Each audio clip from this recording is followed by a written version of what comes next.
Allah bertugas merubah itu semuanya untuk tahun-tahun berikutnya. Tadi dengan 3 cara. 1, membaca ayat-ayat Allah.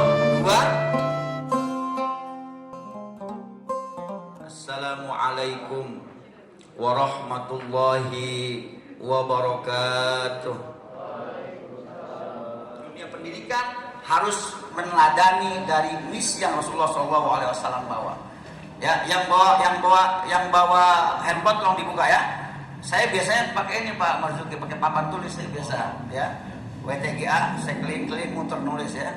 Nah, catat dulu ya, nanti dibuka di rumah. Surat kedua ayat 129, tulis dulu. Surat kedua ayat 129. Surat 2 ayat 151. Jangan dicari dulu, tulis dulu. Ya. Surat ketiga ayat 164. Surat ke-62 ayat yang kedua. Bunyinya serupa. Sudah? Surat kedua Al-Baqarah ayat 129. Surat kedua Al-Baqarah ayat 151. Surat ketiga Ali Imran ayat 164. Surat ke-62 Al-Jumu'ah ayat 151. Surat ketiga ayat 164. Surat ke-62 ayat kedua. Itu semua bunyinya serupa. Wallazi ba'atsa fil ummiyina rasulan minhum. Dialah Allah yang telah mengutus ya seorang rasul. Wa in kanu min qablu lafi dhalalim mubin. Meskipun sebelumnya mereka itu dalam keadaan kesesatan banget, sesat banget, sesat yang nyata, jahiliyah banget, ya, nakal banget, bandel banget, ya, itu. Kita balik sekarang. Rasulullah SAW Allah utus di tengah-tengah umat yang jelas-jelas sesatnya, di tengah-tengah umat yang jelas-jelas bandel, nakal, bangor, susah dikasih tahu, sengke kata orang Betawi. Ini diutus di tengah-tengah mereka, dan Rasulullah ditugaskan oleh Allah untuk merubah sikap mereka. Yang tidak baik jadi baik, yang sesat jadi lurus, yang sudah benar tambah benar. Kalau perbuatan itu kacau, dari mana asalnya? Pikiran kacau, data yang masuk kacau. Data dari mana? 1, dari yang didengar. 2, dari yang dilihat. Audio. Ya, ada audio, auditory, ada visual, dan ada kinestetik. Dari yang kita dengar kita dapat informasi, dari yang kita lihat dapat informasi, dari yang kita rasakan dapat informasi. Otak kiri kita itu adalah pintu gerbang masuk data, pintu gerbang masuk ilmu. Otak kiri kita disebut dengan otak objek. Apa kita hari ini, ya, kita merasakan apa hari ini, semua masuk ke otak kiri kita. Nanti sama otak kiri kita akan diolah itu data. Babi. Apa tindakan kita kira-kira sebagai seorang muslimah? Langsung dilepehin. Siapa yang menggerakkan mulut kita untuk melepehin, membuang yang sudah kita makan, yang sedang kita nikmati setelah kita baca tulisan daging babi? Pikiran kita. Otak kiri kita akan merespon karena di otak kita sudah ada data bahwa daging babi hukumnya haram. Maka kemudian otak kita akan memberikan pemberitahuan, memerintahkan kepada mulut kita untuk membuang apa yang kita makan. Karena ternyata datanya bertentangan dengan yang sudah ada di dalam otak kiri kita. Sekarang masalahnya, kalau kita sudah tahu ini pelanggaran, kemudian kita sengaja langgar, kira-kira apa yang salah? Data yang masuk ke otak kiri kita itu sudah terhipnotik namanya. Bahwa kita kan saya udah sering begini, nggak apa-apa kali, gitu ya. Berulang-ulang kita berbuat kesalahan, kita tahu ada aturannya, ini nanti dihukum, kena punishment, tapi kenapa kita tidak tergerak untuk bisa meninggalkannya? Seperti tadi kita tergerak membuang makanan dalam mulut kita setelah kita baca itu daging babi. Karena ternyata di otak kita sering dilanggar informasinya. Gak apa-apa kali, telat mas bentar doang. Ya besok-besok biarin aja. Akhirnya telat menjadi kebudayaan. Telat jadi kebiasaan. Karena data yang masuk di otak kiri kita selalu kita lawan. Kita lawan. Jadi untuk memperbaiki data kita, maka harus kita masukkan data yang baik. Rasulullah SAW kata Allah, ya, yatslu alaihim ayatihi. Ya Rasulullah, engkau rubah ini bangsa, engkau rubah ini umat dari jahiliyah, dari sesat, dari tidak baik, menjadi lurus dengan cara kau masukkan data, dengan cara bacakan ayat-ayat Allah Subhanahu wa taala berulang-ulang. Rasul membacakan ayat berulang-ulang. Rasul bacakan ayat berulang-ulang. Itu ayat terus masuk, dimasukin, didengar, dilihat, dirasain, dan akhirnya otak kiri kita penuh dengan ayat. Itu. Coba, kalau udah penuh ayat otak kiri kita, ya, nanti otak kiri kita akan masukin data pindah ke otak kanan.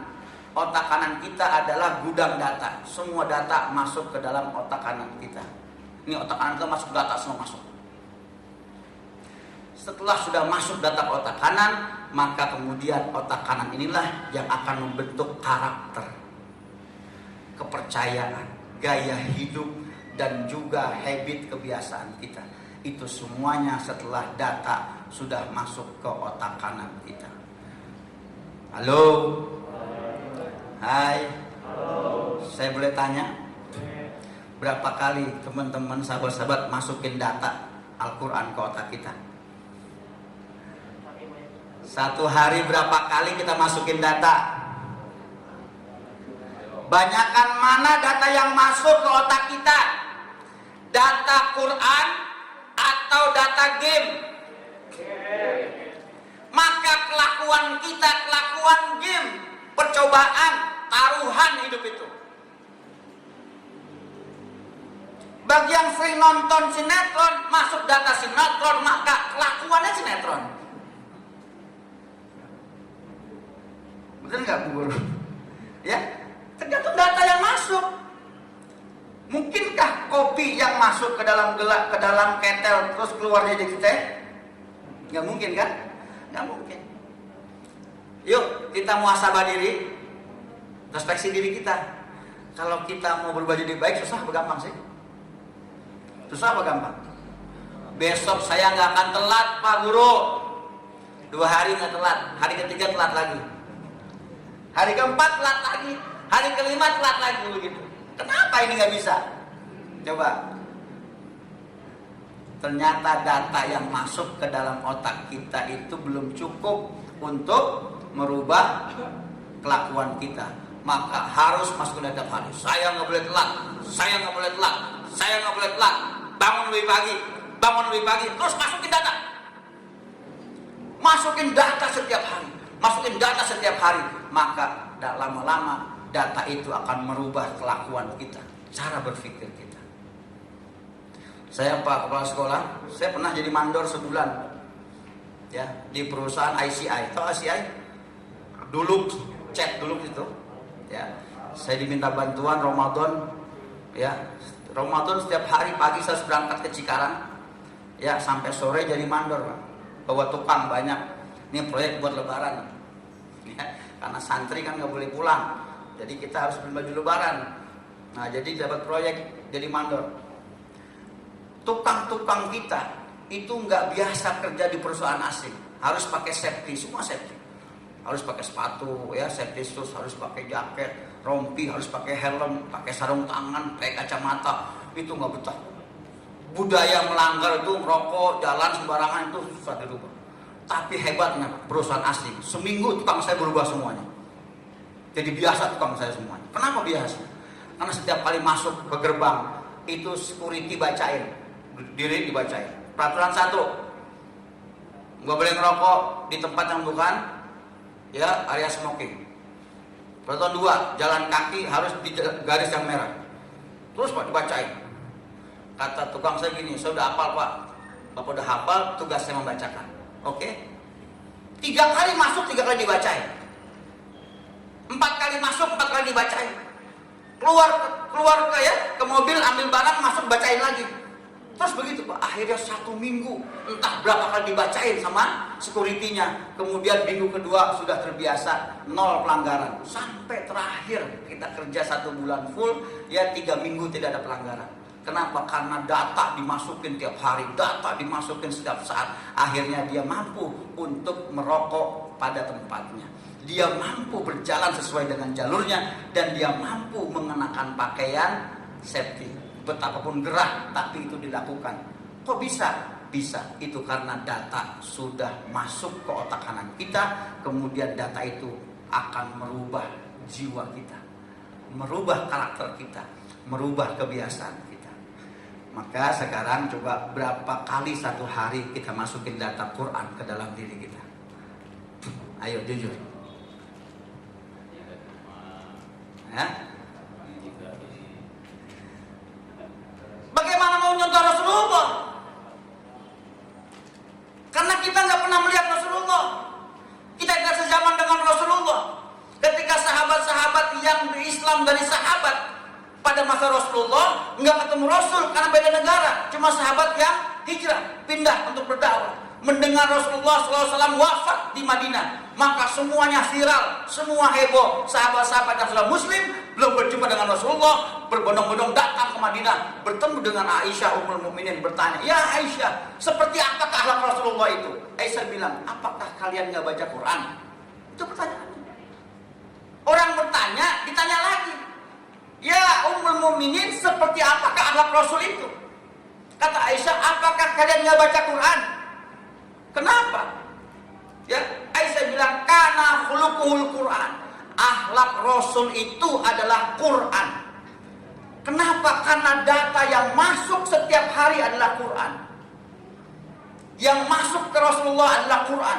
Semua Quran, yang masuk Quran, yang masuk Quran. Kemudian, ya, tugasnya setelah masuk Quran, masuk Quran, masuk Quran, masuk Quran, ya. Setelah itu apa yang dilakukan? Mensucikan jiwa. Apa tuh jiwa tadi? Ya. Sip. Jiwa itu ada unsurnya. Ini saya buka, ini unsur jiwa apa saja. Mau kenal jiwa? Ya. Pendengaran tadi, penglihatan dan perasaan, itulah unsur jiwa.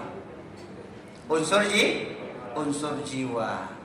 Jadi jiwa saya apa sih? Jiwa saya adalah pendengaran saya, jiwa saya adalah penglihatan saya, jiwa saya adalah hati nurani saya. Itulah jiwa saya. Orang gila dipanggil nyaut nggak? Orang gila dipanggil dengar nggak? Dengar tapi nyaut nggak? Enggak, karena bermasalah dengan pendengarannya. Orang gila ngelihat pisang, dengar nggak? Tapi kenapa milihnya sampah? Yang dimakan bukan pisang, bukan roti, karena ada masalah pada penglihatannya. Orang gila kalau kita ledekin, kita puji-puji, kita katain, marah nggak? Dia nggak ngerti Pak, dia nggak ngerti, karena jiwanya sakit. Maka orang gila tidak kena hukum agama, nggak kena hukum agama. Rufi al-qalam. Kalau kita tidur, nih kita lagi tidur, bisa dengar nggak? Enggak. Bisa lihat nggak? Dikatain marah nggak? Dipuji senyum nggak? Kenapa? Karena jiwanya diangkat. Jiwa dipegang oleh Allah Subhanahu wa ta'ala. Jiwa kita diangkat. Maka orang yang sedang tidur, kalau dia ngigo, jalan-jalan ke Indomaret, nyolong, maka dia nggak dosa. Ada yang begitu di sini? Yang kalau ngigo ke Indomaret, ya, ngigo jalan gitu kan, ya, terus ngambil permen pulang lagi nggak bayar gitu, dosa nggak? nggak dosa. Kenapa? Karena dia jiwanya sedang dipegang. Yang bikin dosa, yang bikin pahala itu jiwa. Paham tentang jiwa?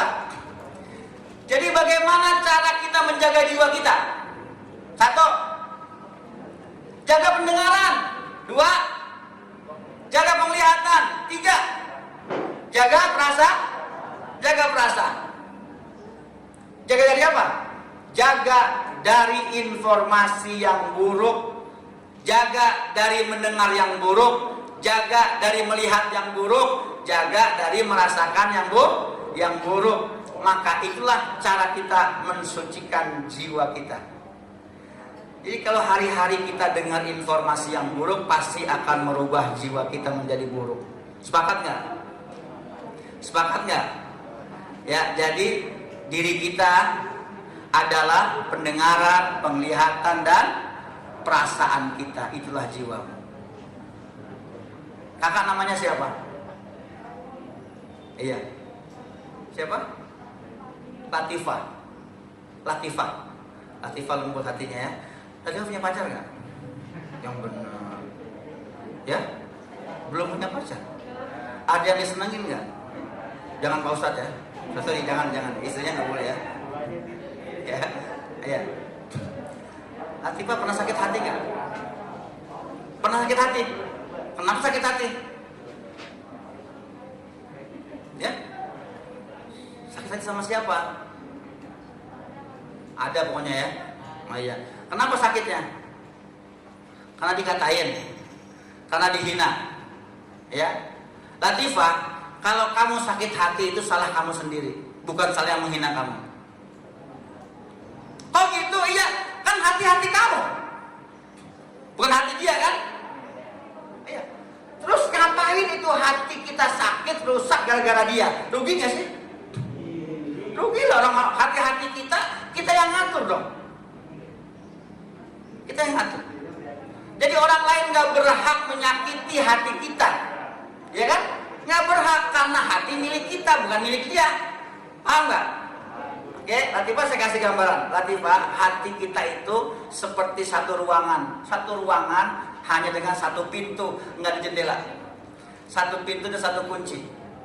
Kalau Latifah, ada orang ketok-ketok pintu. Latifah, iya ada apa ya? Mau buang sampah ke kamarmu, bukain pintu nggak? Enggak.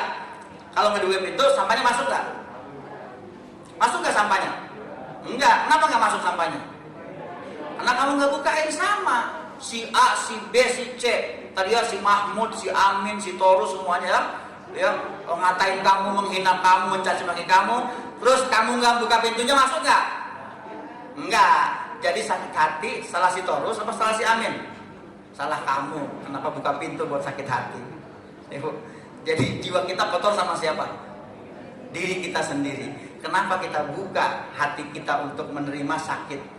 Kenapa kita buka telinga kita untuk mendengar informasi yang tidak baik?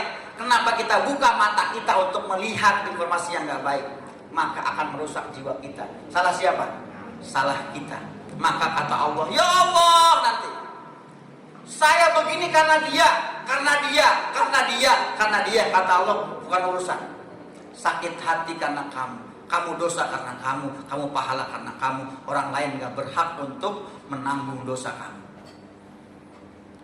Karena jiwa-jiwa kita yang mesti bertanggung jawab di hadapan Allah Subhanahu wa Ta'ala. Maka itulah Rasulullah mensucikan jiwa umatnya dengan cara terus-menerus dimasukin data ayat-ayat Allah Subhanahu wa Ta'ala, supaya mereka tidak mendengar, tidak melihat, tidak merasakan lagi jahiliyah yang ada pada masa itu. Paham gak nih? Jadi mau berubah gak? Bagaimana cara berubah? Masukin data yang baik supaya pikirannya baik, baru akan mempengaruhi perbuatan yang baik.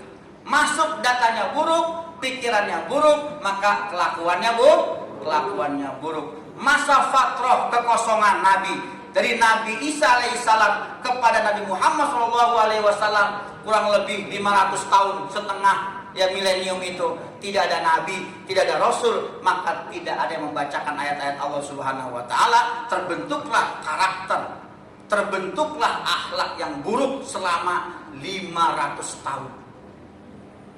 Rasulullah bertugas merubah itu semuanya untuk tahun-tahun berikutnya dengan 3 cara. 1, membacakan ayat-ayat Allah. 2, mensucikan jiwa. 3, mengajarkan kitab dan hikmah. Ada di mana kitab? Ada di ayat-ayat Allah. Ada di mana? Di Al-Quran. Berapa juz Quran? 30 juz. Berapa surat? 114. Berapa ayat? Berapa ayat? 6.600? Pernah ngitung? Katanya kepala sekolah. Punya Quran nggak? Punya Quran nggak? Kok bisa nggak tahu jumlah ayatnya? Kalau palsu gimana? Kalau di markup gimana? Kalau dikorupsi gimana Qurannya? Ketahuan kan? Nggak perhatian sama Quran kan? Nggak perhatian sama Quran. Bagaimana data Quran yang masuk sama Quran, dia nggak perhatian. Berapa ayat Quran? PR di rumah yang hitung ya. Kalau ada 6666 bakar Qurannya. Kata siapa Quran bunyi ada 6666? Itu kata buku. Pasti yang nulis buku belum ngitung. Tanggung jawab ya. Bisa ngitung nggak? Bisa kan? Al-Fatihah 7 tambah Al-Baqarah 286 tambah Ali Imran 200 tambah An-Nas 6 sama dengan. Gampang kan? PR ya? Harus bersih. Pulang sholat Id, panitia bersihin 2 hari 2 malam. Begitu sholat Id selesai, rumah Allah penuh dengan sampah. Pulang Maulid, ya panitia bersihin karpet, nyapu, ngepel semuanya. Selesai Maulid, sampah kotak kue, sampah tisu, sampah kulit pisang, sampah sedotan, sampah plastik bekas sedotan, ada di mana-mana. Coba memperingati Maulid Nabi, yang malu siapa? Nabinya malu kalau masih itu. Ayo, bisa nggak? Ya, inilah yang namanya karakter. Jadi untuk merubah karakter, merubah akhlak dimulai dari masukan data yang benar. Jadi lembaga pendidikan adalah tempat untuk mencetak kader, untuk mencetak generasi-generasi ke depan mau jadi apa, tergantung data yang dimasukkan ke dalam pendengarannya, penglihatannya dan hati nuraninya. Kemudian disimpan di otak kiri kirim data ke otak kanan kirim data ke mulut untuk berkata, untuk berbuat, untuk melangkah ke tangan dan kaki. Semuanya tergantung data yang masuk. Maka insya Allah hikmah maulid pada hari ini, ya, ini saya karena biasa ngajar bu, nggak bisa ceramah, jadi beginilah cara saya, ya, nah, ya, paham ya, bisa dipraktekin ya, bisa dimengerti, berubah yuk, berubah lebih baik, ayo hijrah yuk, dari mana mulainya? Hijrah data, rubah data yang masuk harus yang baik-baik. Pilih yang kita dengar yang baik, pilih yang kita lihat yang baik, pilih yang dirasakan yang baik. Tidak ada yang lebih baik kecuali Al-Quran. Ya, maka Quranlah yang telah membentuk Rasulullah menjadi insan kamil, manusia paling sempurna. Maka kita sebagai pengikut Rasulullah juga ingin berakhlak seperti Rasulullah. Caranya masukkan data Al-Quran ke dalam pikiran kita, agar pikiran kita merubah cara kita bertindak, cara kita berbuat. Maka inilah cara yang paling baik, ya, untuk menjadi akhlak yang karimah, akhlak yang mahmudah, akhlak yang baik, menjadi pelajar yang beradab, pelajar yang berakhlak, pelajar yang sukses dunia akhirat. Saya kira sekian saya sampaikan, semoga manfaat buat kita semuanya. ya. Nanti kalau lupa ayatnya tanya sama Ustaz Samsudin ya. Kalau lupa ayatnya atau mau lihat lagi seperti apa, ingetin lagi, silakan ya ketik Bang Sarip ya di YouTube, nanti keluar. Nah, kalian bisa pilih ya video yang mana yang kalian mau dengar ya, semuanya seputar dengan Al-Qur'an ya, bagaimana Al-Qur'an bisa merubah karakter diri kita dalam kehidupan kita. Wallahu a'lam bishawab. Terima kasih. Assalamualaikum warahmatullahi wabarakatuh.